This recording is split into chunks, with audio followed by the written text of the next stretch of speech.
sillage de l'European Chips Act, une ère nouvelle s'ouvre pour la filière électronique française. Cette initiative, destinée à accroître l'autonomie stratégique de l'Europe, inspire de nombreux groupes. Ces derniers cherchent soit à intégrer des étapes clés de la production, soit à collaborer avec des partenaires plus proches géographiquement pour garantir leurs approvisionnements en composants et équipements électroniques. De quoi créer un appel d'air et encourager les acteurs spécialisés à relocaliser. Ce regain d'intérêt pour une filière locale est d'autant plus fort que la demande explose avec l'IoT, l'électronique automobile, le cloud et quantum computing, l'intelligence artificielle ou la 5G. Toutefois, selon l'étude Xerfi Precepta sur cette filière, le manque de main-d'œuvre qualifiée se révèle préoccupant, surtout dans un contexte de concurrence internationale pour les talents. Par ailleurs, de redoutables contraintes de compétitivité se posent à la filière française.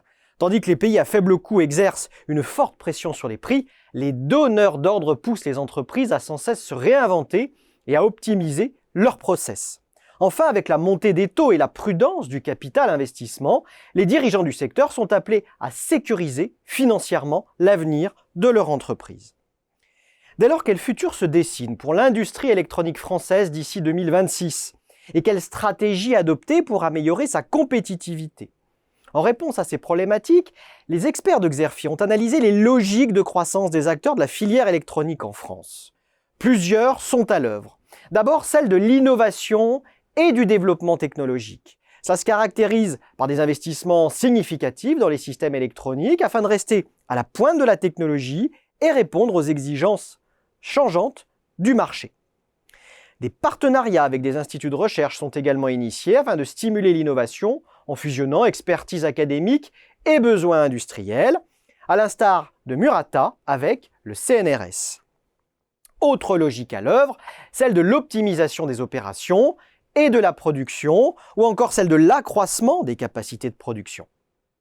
Un certain nombre d'acteurs cherchent également soit à consolider leur industrie comme le fait Alliance Electronics par croissance externe, soit au contraire à engager une restructuration de leurs activités par recentrage.